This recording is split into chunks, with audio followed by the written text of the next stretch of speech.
Eu sou a Flores Bela, trabalho na Câmara Municipal de Lisboa já há alguns anos.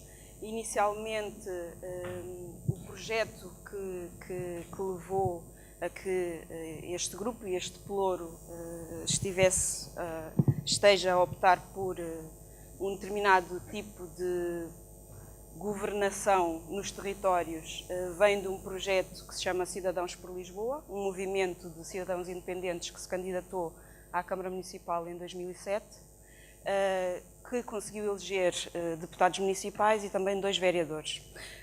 Passado o tempo e, de facto, a colaboração que tem sido feita no dinamizar aquilo que são, digamos, os valores do movimento, da participação integrada, do auscultar e da codecisão dos territórios naquilo que é, digamos, a dinâmica do município em termos de organização, tem sido possível ir trazendo àquilo que é a estrutura municipal alguns destes valores e algumas destas ideias. E, portanto, a apresentação que eu vos vou fazer é um bocadinho um resumo do historial do que é que se foi conseguindo fazer e das inovações que se conseguiu introduzir, tanto a nível do modo de decisão político, como a nível daquilo que é trazer a vontade das pessoas e dos territórios à governação do município, dos territórios.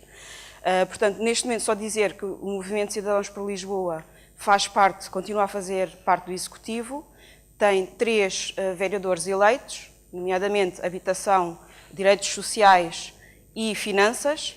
Apesar de estarmos num grupo, eu não queria deixar também de enfatizar este aspecto, porque acho que também é relevante, porque os territórios também têm uma energia própria e não se devem coibir de participar e dar a sua opinião, porque acho que é assim também que a cidade toda, como um todo, ganha e todos beneficiamos desta experiência.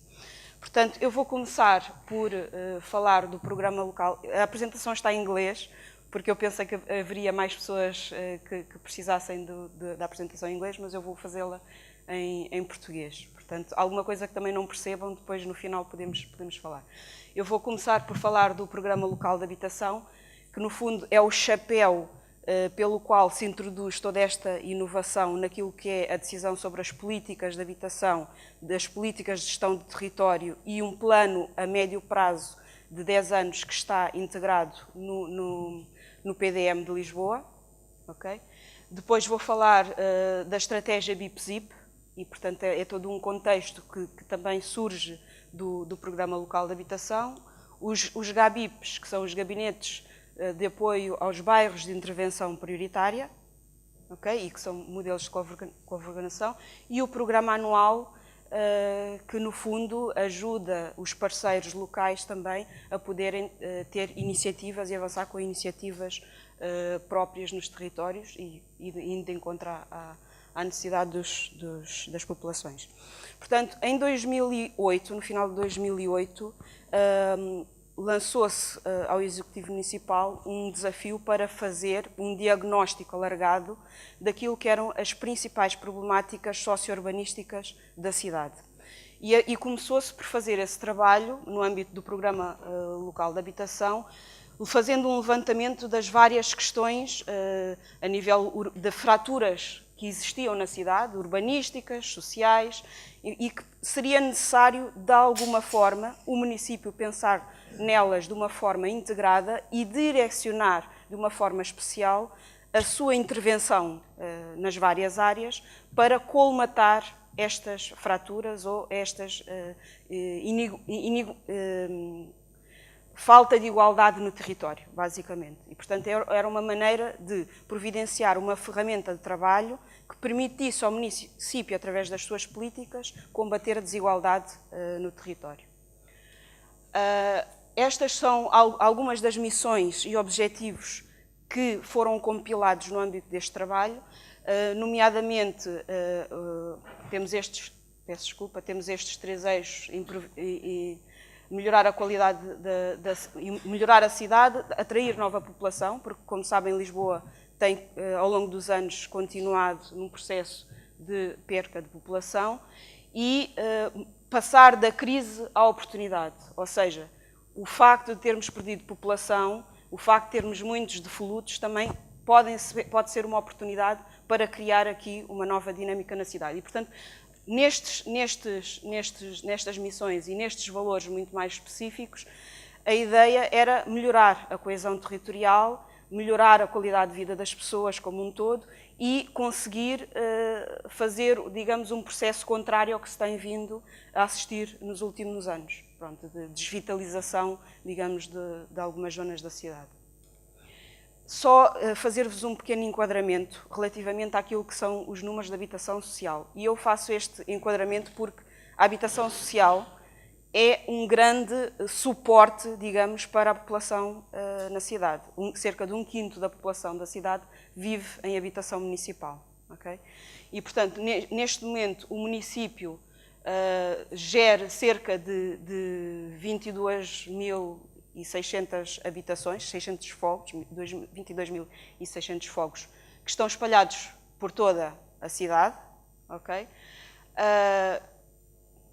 Podemos falar, ou seja, toda a habitação municipal, os valores de renda são calculados tendo em conta os rendimentos do agregado.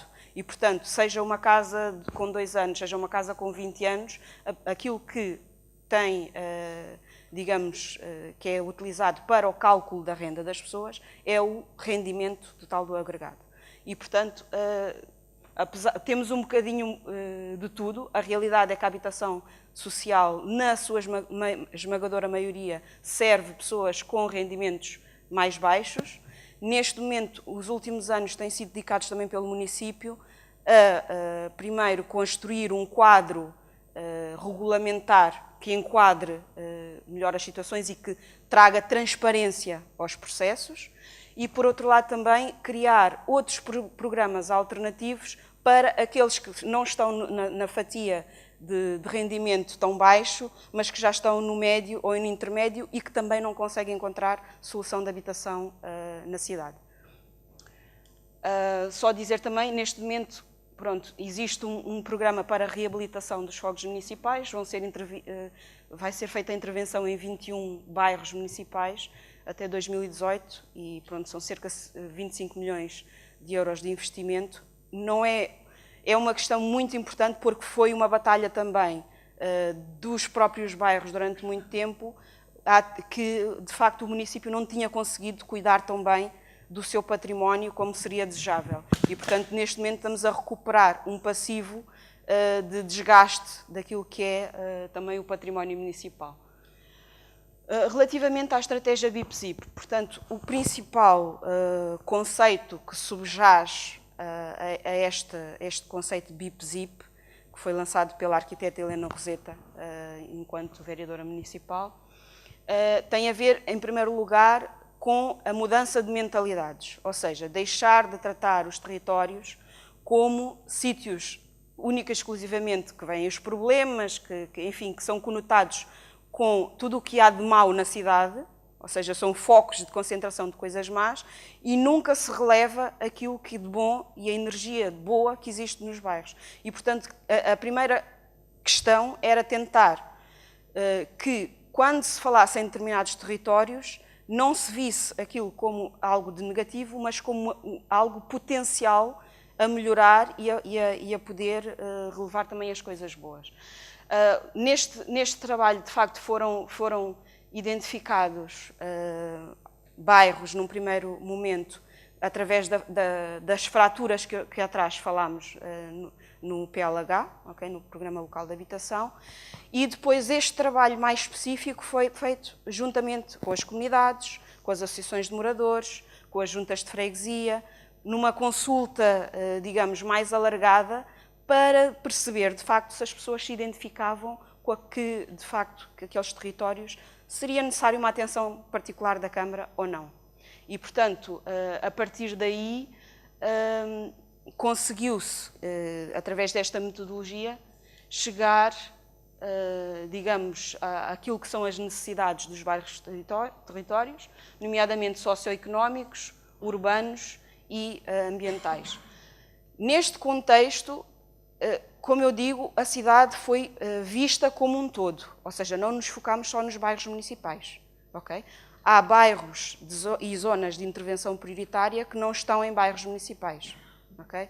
E, portanto, a ideia era ver para a cidade como um todo, receber o feedback da população e conseguir criar, então, um plano de intervenção que fosse durável e cujo objetivo principal era que, no futuro, os bairros deixassem de ser BIP-ZIP. Portanto, isto é a situação ideal, é conseguirmos trabalhar o tempo suficiente para que os bairros e as pessoas sintam depois que existem fraturas que efetivamente foram colmatadas e que se calhar já não é preciso estar preocupado com determinadas questões e se calhar passam a ser outras as questões que surgem.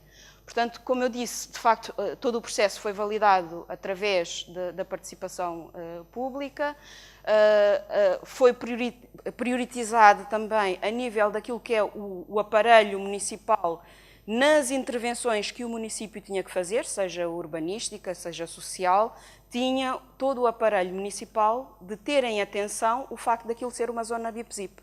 E daí também o facto de se ter inserido isso no, como se diz, o Lisbon Master Plan, o PDM de Lisboa, que tem uma validade de 10 anos e, portanto, também sensibiliza também todo o aparelho municipal que, porventura, naquela altura ainda não tivesse sensibilizado para esta questão, para direcionar o esforço da intervenção também de uma forma particular nestes territórios. Dizer que no final, quando começou-se com 61 territórios na avaliação preliminar e depois dos contributos chegou-se a um mapa com 67 zonas delimitadas, flexíveis, podiam ser uma rua ou podia ser um bairro como um todo, okay? Não eram unidades fechadas, eram unidades flexíveis. E como podem ver os números também, eu acho muito engraçada esta projeção, porque de facto conseguimos ver o disperso na cidade, os BIP-ZIP estão dispersos em toda a cidade, mas se juntássemos tudo, cobria quase toda a maior parte da zona da Baixa da cidade. E portanto, só para ter uma noção, em número de habitantes, são quase 150 mil pessoas, portanto não é de sumenos também este esforço. Depois, relativamente, na continuação desta identificação dos territórios BIP-ZIP e da estratégia BIP-ZIP, como eu disse, foi feito um levantamento e das intervenções que o município considera prioritárias.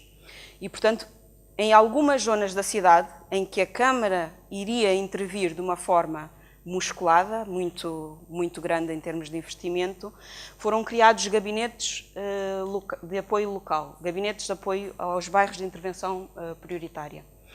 E o primeiro a ser criado foi o gabinete do bairro Padre Cruz, que, não sei se todos sabem, é um bairro que começou a ser construído nos anos 40, 50, que já passou por várias fases, teve PIMP, teve PER, construções mais recentes, mas em que tem uma zona significativa, quase 11 hectares, em que são só alvenaria. E, portanto, neste momento aquilo que acontece é que o município começou a intervir nesta zona da alvenaria, em que já, de facto, não tem os padrões de habitabilidade desejáveis pelas razões naturais. E este foi o primeiro GABIP que foi criado no bairro Padre Cruz, e o GABIP é um modelo de cogovernação nos territórios em que temos uma coordenação que é assegurada pelos serviços municipais e que prestam todo o apoio administrativo e de contacto e de mediação entre os parceiros. Como digo, o GABIP pode não ter um espaço físico, pode ser só uma reunião que acontece com os parceiros para decidir coisas, não é necessariamente obrigatório que tenha um espaço físico. Neste caso, no GABIP de Padre Cruz e nos outros, e em alguns outros, a coordenação é assegurada por alguém, no caso do Padre Cruz, por alguém do urbanismo, mas já houve outros GABIPs em que era por outras áreas da Câmara orgânicas, ou seja, pelos direitos sociais ou eventualmente por outro tipo de serviços, porque de facto depois a intervenção principal é que há de ditar o que faz sentido a nível depois de coordenação. Depois temos a Comissão Executiva, que reúne periodicamente e que junta as associações de moradores, associações locais, organizações sem fins lucrativos, Santa Casa, Junta de Freguesia, e que são, digamos, a Comissão Executiva é aquela que toma as decisões e discute as questões e os casos e atende as famílias, se for necessário, para ir tomando decisões relativamente à sequência do processo que está em mãos. E depois temos a comissão alargada, em que aí sim já temos também outros parceiros, os decisores políticos também, e portanto que, enfim, junta-se com menos frequência, mas em que pontos, digamos, cruciais é necessário tomar uma decisão, também se convoca a comissão alargada. Portanto, neste momento, em termos daquilo que são os GABIPs, há um que pelo menos já não está a funcionar, o da Moraria. Os frutos continuam no local e neste momento acho que está-se a pensar um GABIP, mas para a zona mais abrangente de Almirante Reis, mas ainda não existe novidade sobre isso. Mas ao todo estão abrangidos pela intervenção dos GABIP, os 14 territórios, e cerca de 27 mil habitantes. No caso do bairro Pato Cruz, que é o maior bairro de habitação pública na Península Ibérica, são quase 7 mil neste momento moradores. Eu trouxe aqui um exemplo muito prático de algo que saiu de um GABIP, ou seja, neste caso é o GABIP da Boa Vista, em que se fez uma intervenção muito diferente daquela inicialmente feita no Pato Cruz e que visava melhorar as condições energéticas do edificado municipal e também trabalhar as questões da ecologia e da eficiência energética junto da população. Neste caso, a dada altura no projeto, foi feito um concurso internacional de arquitetura que era um concurso de ideias para que os jovens arquitetos pudessem propor formas inovadoras de fazer uma construção que tivesse determinadas características, mas que não fosse muito diferente daquilo que é as alvenarias e preservar algum modo de vida daquilo que existia nas alvenarias e que é valorizado pelas pessoas, porque em termos de sentimento de vizinhança e da forma como as pessoas se relacionam tem muita diferença. Portanto, em vez de passar novamente por um processo de construção em altura, com elevadores, com escadas, com dificuldades na gestão da vizinhança nos espaços comuns, fez este projeto que teve também, desde o início, a participação dos moradores, através da Associação de Moradores, e que fizeram parte do júri que escolheu o projeto final. Okay? E, portanto, daí eu ter escolhido também este exemplo, porque acho que, de facto, é o que faz sentido, que as pessoas estejam envolvidas desde o início do processo e não no final, quando já pouco ou nada existe margem, digamos, para alterar. No caso destas alvenarias, existe uma série, eu coloquei aqui o texto, mas se calhar depois partilhando é mais fácil, mas existe uma série de inovações que foram pré-requisito para que os arquitetos pudessem apresentar nos seus modelos, nomeadamente construções de máximo 3, 4 pisos, que tivesse o mínimo de espaços comuns, que tivesse quase 80% de acessibilidade universal, ou seja, as pessoas entram diretamente da rua sem ter necessidade de ter escadas para o edifício, com aproveitamento das águas cinzas para o escoamento sanitário, dos sanitários, digamos, com a utilização de painéis solares, com pequenos talhões em que as pessoas pudessem fazer hortas ou um pequeno jardim, e, portanto, existe aqui uma série de pressupostos que foram ditados antes do concurso de ideias e que depois foram integrados neste tal projeto que foi o vencedor e que neste momento já se iniciou a construção, porque depois adaptou-se o projeto para o bairro Pato Cruz e, nesse caso, como já havia um lote infraestruturado, já começou a construção dos primeiros 20 fogos, e no caso do bairro da Boa Vista já há de começar também agora brevemente também a empreitada, está a acontecer, começou-se agora com a demolição, para se fazer a construção então deste modelo construtivo.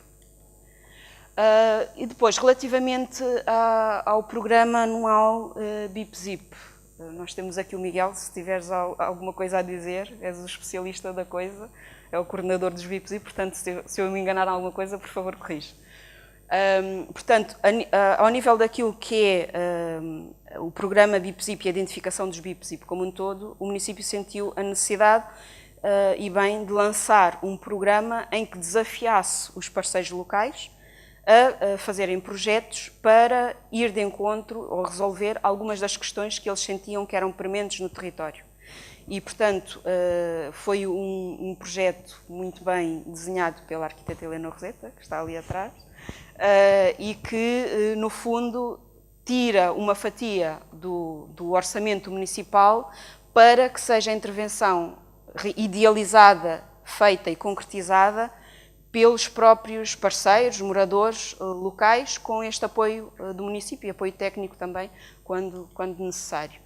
Só aqui uma pequena resenha daquilo que têm sido os últimos projetos até 2015. Portanto, foram recebidas 546 candidaturas, de quase 1.500 entidades diferentes. Um dos pressupostos base do programa BIP-ZIP é que os projetos têm que ser em parceria, ou seja, uma só entidade sozinha não pode apresentar a candidatura. Portanto, também para estimular, digamos, aquilo que são as sinergias locais. Às vezes mais correm melhor, às vezes, mas pronto, faz parte, acho também, esta aprendizagem que também temos que ter, não só como município, mas também nos territórios. Já abrange os 67 territórios, cerca de 150 mil habitantes e pronto, de facto ainda estamos muito aquém, temos recebido muito mais do que aquilo que conseguimos dar resposta e de facto é algo a melhorar, ou seja, se existe este desejo e esta necessidade que as pessoas sentem nos territórios, depois o município também tem que se adaptar e continuar a abranger a resposta às várias questões. Como veem, é uma diferença entre 546 recebidos e 189 aprovados. E isto é somente, de facto, pela dimensão do orçamento que também está disponível e que, de facto, como todos saberão, o país também sofreu nos últimos 4 anos, mas o município também não ficou aquém, mas acho que temos margem para crescer, honestamente temos margem para crescer neste aspecto. As áreas em que de facto a maior parte dos projetos se debruçou, peço desculpa, tem a ver com a promoção da cidadania, da participação, o empreendedorismo e, enfim, a procura de novas competências para o trabalho, a melhoria do espaço público e do ambiente nos bairros, a inclusão e a prevenção de comportamentos e a reabilitação e requalificação de espaços que são mediáticos, digamos, para a população ou que têm interesse para a população. Neste momento existem vários projetos, como eu já referi a alguns, a decorrer a nível da habitação e desenvolvimento local, nomeadamente a nova construção de habitação no Pato Cruz e na Boa Vista, que, como eu já falei, são bairros em que tem uma zona importante de alvenaria e que importa substituir. Para além disso, nós continuamos a ter uma grande procura de pessoas interessadas em habitação municipal e, portanto, também faz sentido continuar a intervir, não só naquilo que é o mercado de habitação como um todo na cidade, mas também a nível da habitação municipal. A reabilitação sistemática dos bairros municipais, a criação e reabilitação sistemática de casas para diferentes respostas, e aqui falamos, por exemplo, nos casos específicos para a violência doméstica ou para os refugiados, ou, enfim, para outras situações mais específicas. Continuar também com o desenvolvimento também das redes de parceria local, de base comunitária. Okay? E agora, ultimamente, que foi lançado também um programa, como eu digo, o município tem feito um esforço para ir diversificando aquilo que é a oferta a nível de programas de habitação, e neste momento foi lançado também o programa de renda acessível, que visa, no fundo, a disponibilização de terrenos municipais para, em conjunto com parceiros da cidade, poder criar habitação acessível, entre 5.000 a 7.000 fogos, para dar resposta a uma população que deseja viver em Lisboa, que se calhar até trabalha em Lisboa e tem muito da sua atividade em Lisboa, mas que não o consegue fazer devido à falta digamos, de rendas acessíveis. E, portanto, neste momento, como eu disse, está pensado entre 5.000 a 7.000 habitações, unidades. São 15 operações diferentes, com tamanhos também, em termos de densidade de construção, muito diferentes, até para poder, digamos, convidar parceiros que uns têm capacidade, se calhar, para uma escala mais pequena, outros têm capacidade para uma escala maior, e, portanto, também diversificar nessa questão, sendo que são 15 operações que estão espalhadas também em toda a cidade, não são concentradas em apenas uma zona. Pronto, e eu iria acabar por aqui a apresentação. Estão aqui os contactos, se necessário, estou aberta para algumas questões. Primeiro, também não queria deixar de agradecer o convite que foi feito à vereadora Paula Marques. Ela não pôde estar cá, mas pronto, estou cá eu e espero ter conseguido transmitir aquilo que são os pontos essenciais. Agradecer também aos parceiros da iniciativa e pronto, e disponham sempre que for necessário. Estou às ordens, está bem? Muito obrigada.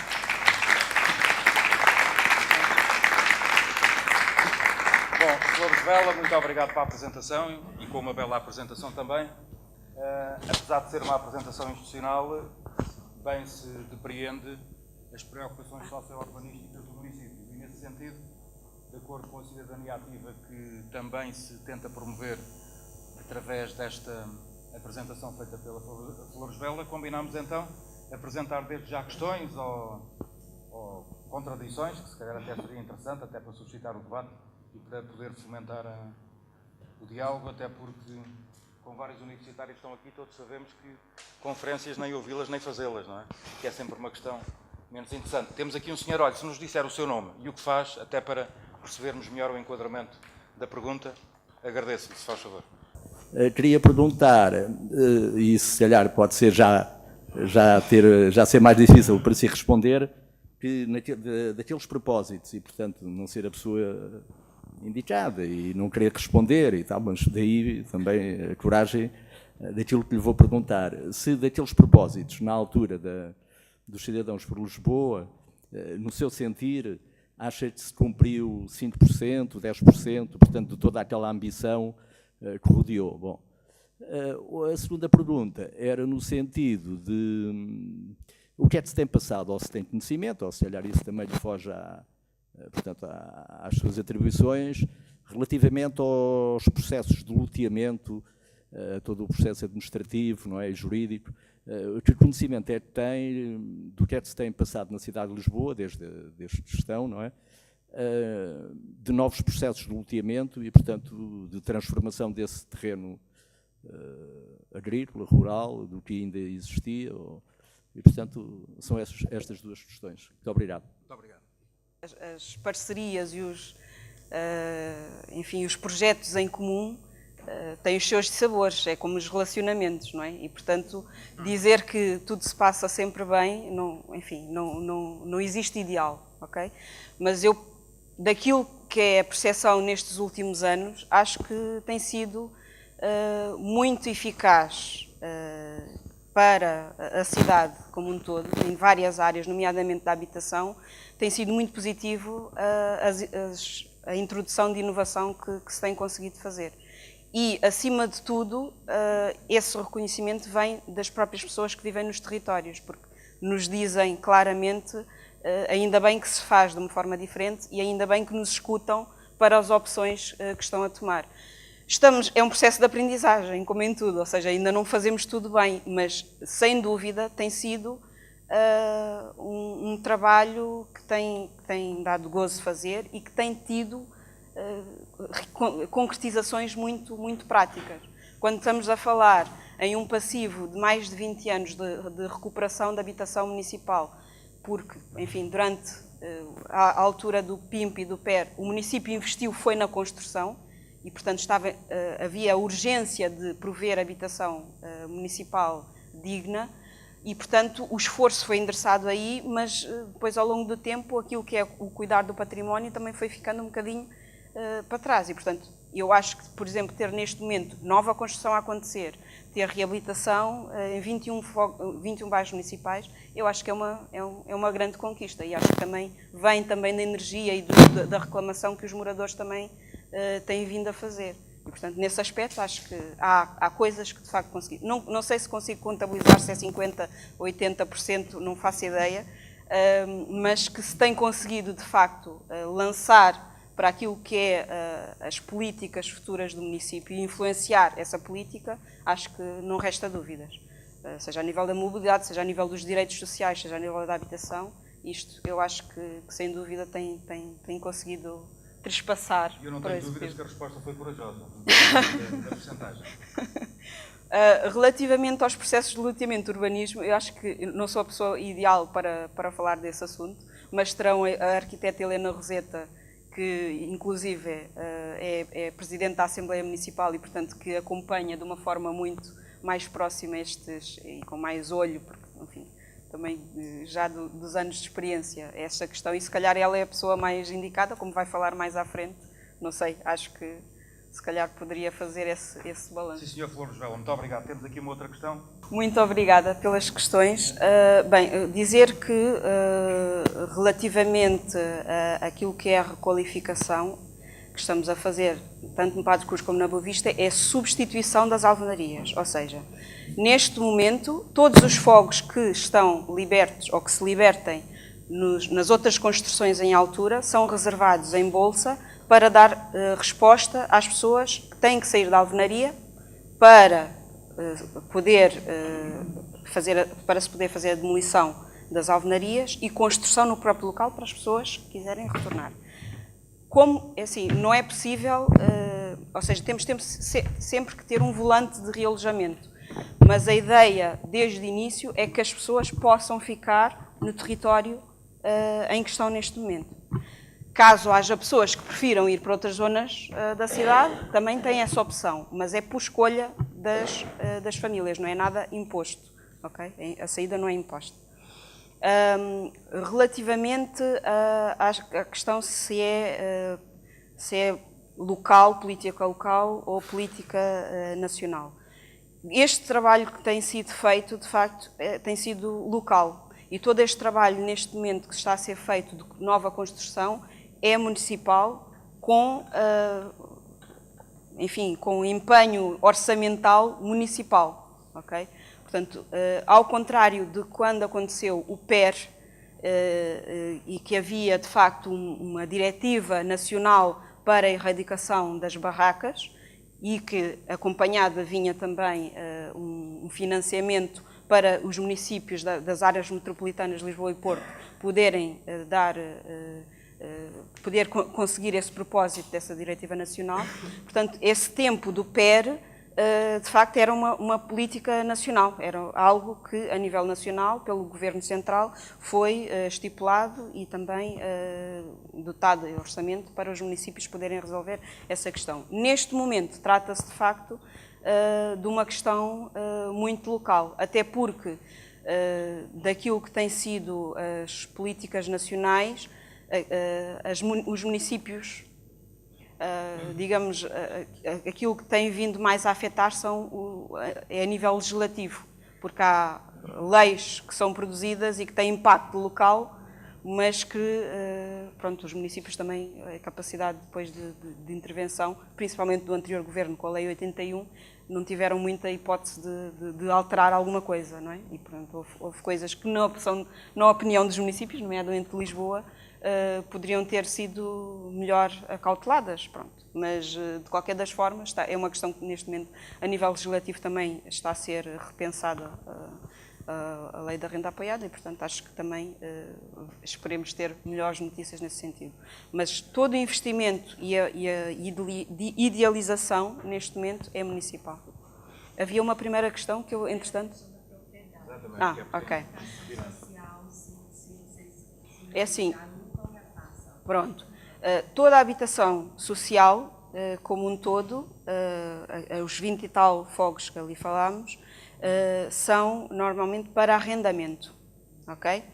Aquilo que existe é passado o ónus que existe sobre o ónus de construção, porque existe muita construção que é feita com financiamento e, portanto, existe um ónus em que a Câmara não pode alienar durante um tempo. Existe a possibilidade de as pessoas proporem a compra de tal alojamento. Neste momento, pronto, existe um regulamento que também regula, digamos, esta questão da compra de fogos municipais, embora neste momento não seja algo que seja, digamos, incentivado, até porque vemos que mantém-se a procura de habitação e, portanto, tem que se fazer aqui um balanço, digamos, de razoabilidade entre aquilo que é o equilíbrio a ter na disponibilidade de habitação municipal. Existiram ao longo do tempo alguns projetos em que de facto havia essa questão que está a falar, como existe no Brasil, em que a Câmara cedia o terreno e havia o direito à construção, mas o terreno era sempre municipal. E, portanto, há processos com 30, 40 anos que estão a ser, nesta altura, também através do GABIP, Eixal, por exemplo, e autoconstrução, muitos deles associados ao processo pós-revolucionário e que neste momento estão a ser regularizados e se está a passar a propriedade do terreno, propriamente dito, às pessoas. Pronto. Mas é um processo que, de facto, tem um enquadramento histórico muito específico. Sim, senhor. Professora, muito obrigado pela sua participação. Nós, para esta primeira intervenção, vamos fechar com uma última questão, que nos vai ser apresentada por... Eu sou Leonor Duarte e pertenço a uma organização que é a Academia Cidadã. Leonor, faz favor. A minha pergunta tem a ver com esta ideia da Câmara Municipal continuar a construir numa época de reabilitação maciça, numa época em que a Câmara Municipal está a vender a sua propriedade e numa época em que uma parte da população mais frágil está a ser desalojada de partes significativas da cidade. Como é que se explica que a Câmara opte não pela reabilitação dos seus edifícios, no sentido de aumentar a coesão social e no sentido de não investir em novas partes do território, e como é que se compreende que a Câmara continua a construir? É uma grande questão. É uma grande questão. Seguramente. Bom, primeiro eu gostaria de esclarecer, a Câmara está a alienar de facto algum património, mas também está a adquirir património, ok? Portanto, há um equilíbrio que é feito e também nesta análise daquilo que é o território como um todo, há ponderações que têm que se fazer para também conseguir o tal equilíbrio, nomeadamente das finanças municipais, para fazer uma atuação eficaz, ok? Portanto, a Câmara de facto aliena algum património, mas também está a comprar património. Quando estamos a falar de nova construção, nós estamos a falar de substituição de casas que já têm 40 e 50 anos e já não têm condições de habitabilidade. E a ideia não é retirar as pessoas para outro sítio da cidade. Como eu disse, é uma opção da família. Se quiser ir para um bairro específico, porque tem pessoas ou amigos que estão naquela zona, é uma opção da família. A nossa ideia, e aquilo que temos estado a trabalhar, era para substituir aquelas casas, as alvenarias dos anos 40, 50 e 60, que já não têm condições de habitabilidade e que, por mais que se faça reabilitação, é impossível trazer aos estándares daquilo que é, mesmo em termos de tipologia de construção, não é execuível. Nós estamos a falar de bairros que têm telhados em amianto, enfim, não têm possibilidade qualquer de recuperação. E, portanto, a ideia é reconstruir nos mesmos territórios onde estão essas alvenarias e as pessoas ficarem nesse território, salvo as exceções, como eu disse, caso o agregado queira sair. Mas, é assim, eu acho, efetivamente, que essa questão da construção em vez da reabilitação, neste caso, não se coloca, porque nós o que estamos a fazer é substituir umas casas que não têm condições por outras com os padrões de habitabilidade que são desejáveis nesta altura. Posso só? Sim. Mas não é o que acontece com Lisboa para todos.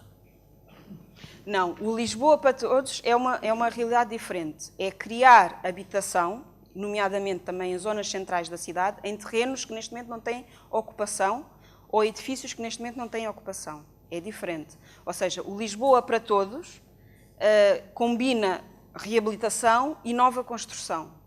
Mas, como o âmbito do programa é providenciar sempre arrendamento, que também tem sido sempre um problema em Lisboa, como vocês sabem, as sucessivas legislações não conseguiram alterar o panorama da oferta de arrendamento e sempre a opção que foi mais, digamos, incutida ou que era mais vantajosa às pessoas era a compra em detrimento do arrendamento. A realidade mudou e a crise, se calhar, trouxe também um abrir de olhos também a muitos proprietários e, portanto, a Câmara, aquilo que quer fazer com o programa Lisboa para Todos é influenciar o mercado que existe de arrendamento como um todo para que haja um nivelamento também a nível de preços e que haja preços que sejam acessíveis para quem vive e trabalha, que não vive ou que trabalha em Lisboa, mas que gostava de viver em Lisboa e que neste momento não o consegue fazer com o rendimento que tem. E, portanto, é um esforço, de facto, de nivelar a oferta e poder ter um padrão de acesso à habitação que seja compatível com os rendimentos das famílias. Muito bem. Flores Bela, muito obrigado. E assim acabamos esta participação. Obrigada.